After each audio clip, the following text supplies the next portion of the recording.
existem dois momentos na organização. O momento de comunicar os fatos, e fatos que tenham valor para aquele grupo que você está comunicando, com linguagens específicas, mas existe o momento de construção desses fatos. E é exatamente nessa perspectiva que eu acho que nós temos que olhar cada vez mais.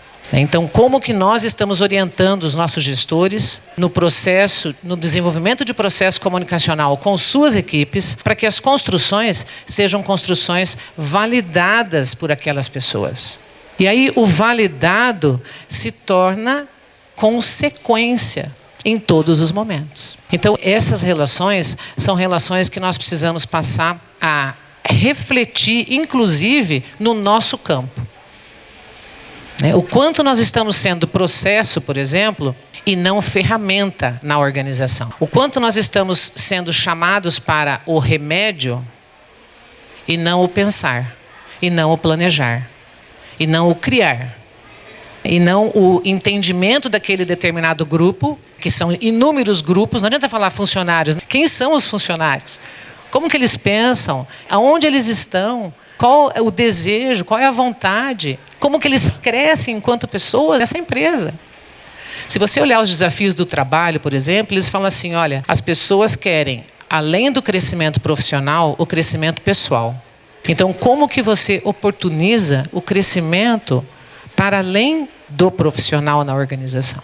E aí vem o que nós estamos falando e colocando aqui para vocês, quer dizer, veja, a partir do momento que eu entendo a comunicação interna, não aquela que comunica fatos ocorridos, eu começo a valorizar a comunicação humana. Elemento presente até nas discussões de cultura, desde 1985, pessoas. Só que nós não seguimos o fluxo do tratamento para com as pessoas. Nós seguimos o fluxo de determinar comportamentos para as pessoas. E isso muda a forma com que você desencadeia os processos na organização.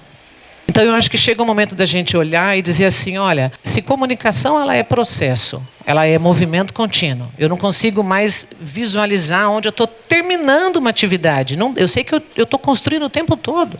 Eu posso até celebrar um determinado resultado, mas o processo tem continuidade, ele não para. E aí ele não é ferramenta. Você quer resolver para mim aqui aquele problema da reunião que nós estamos tendo, tal, etc. Aí vem a equipe de comunicação, resolve aquele problema. Obrigada, tá?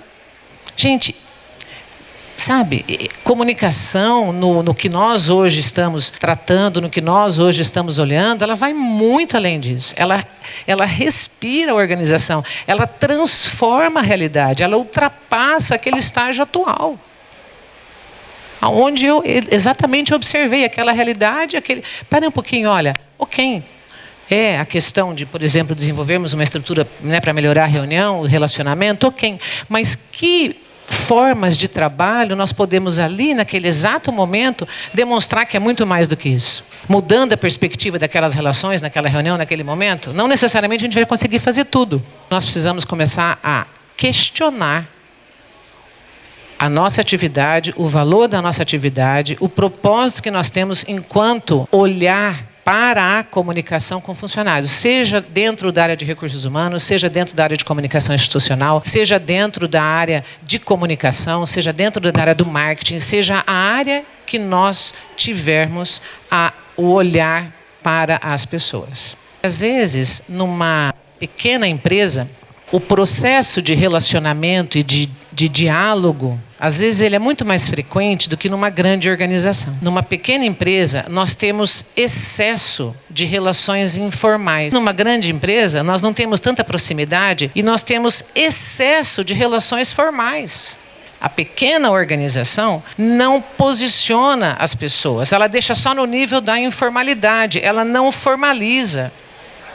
Ela não comunica, ela não tem a voz oficial da organização. Nós estamos saindo de uma visão, vamos dizer assim, de gerenciar os veículos e a mídia, mas olhar para os processos de forma ampla, nós começamos a estudar até o comportamento verbal e não verbal.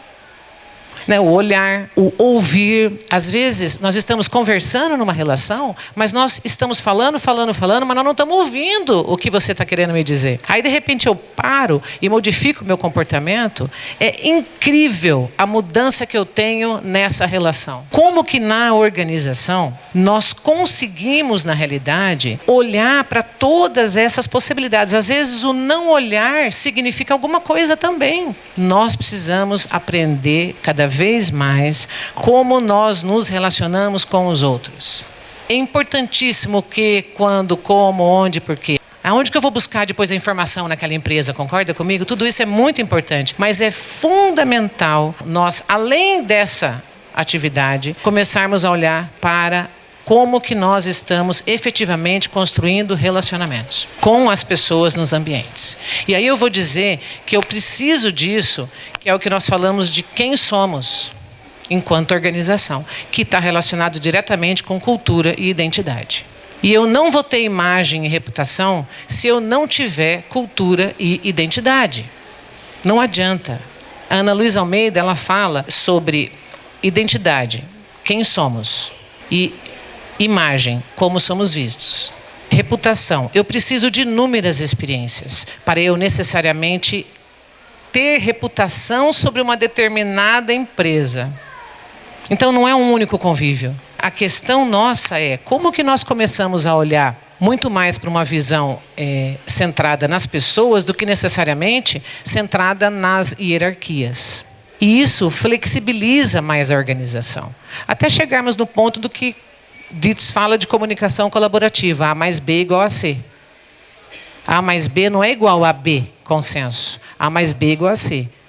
Nós vamos sair com uma ideia daqui completamente diferente da ideia com que nós entramos.